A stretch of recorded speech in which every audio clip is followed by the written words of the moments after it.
My name's George Graham and I'm the General Manager of the Roe Park Resort. It's the only resort on the North Coast which contains 118 bedrooms, spa, golf, leisure facilities, and we are very much into a service industry. We employ young people in lots of different roles, serving food, serving bar, waiting tables. There's all different levels of entry into the work in the resort. Well, my name is Claire Mullen and I work in the reservations department here in the hotel. Reservations, it involves bedroom bookings, dealing with reservation inquiries, email inquiries. I would work with the yield management as well. I would be in charge of that, and it involves monitoring rates on a daily basis. Depends on how busy a date is. If I feel that the rate has to go up, I would increase the rate.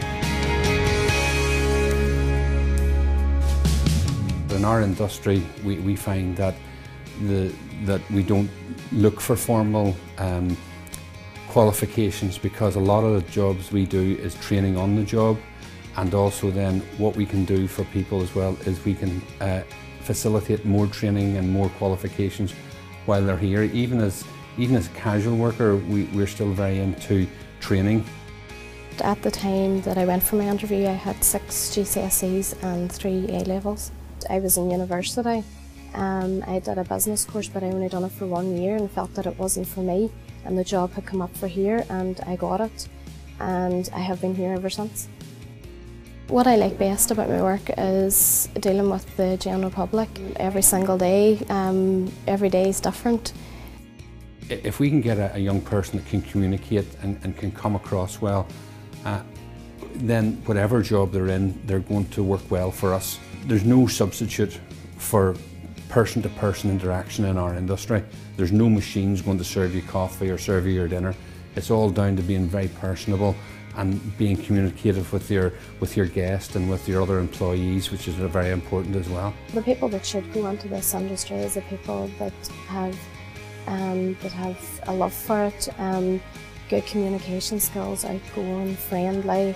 As I deal with the public on a daily basis, sometimes you do need a lot of patience, but you definitely have to have a love for it. I believe in this economic climate that we're in is very different for looking for a job than it will be in another 2 years or 3 years when we've come out of this cycle. And when you're looking for a job, you should look at it as if it is a hard job, and you should be putting the work and the effort in as if you're already employed in that job. Well, the best thing about having a job is obviously a steady income. It's important to me because it gives you security, and you can plan ahead for things as well, and it's obviously healthy for you too. It keeps you going, gives you a routine. People mature at different ages, and at 16 you may have no interest in maths, English or anything, and you're happy doing a job that's not pushing you or not stretching you, and all you want is your few pounds to go out. But it's through lifelong learning that you find that you're able to develop and move forward and push forward. You know, anybody that works in our industry that, for instance, deals with food, we do their food hygiene, we do first aid with them. These are all skills that are not only for this job, but probably for the next job. It doesn't matter what time you enter or what age you enter this job at, those opportunities will be open to you. And let's be honest, anybody that doesn't say they learned something today is in a very boring job. You learn something every day. Look for something that you have an interest in and that you'll enjoy. You have to like what you do, because obviously you spend most of your time working. Don't be put off if you don't get through, or if you don't get picked for a job. Don't let it put you off. There's always a job out there for everyone.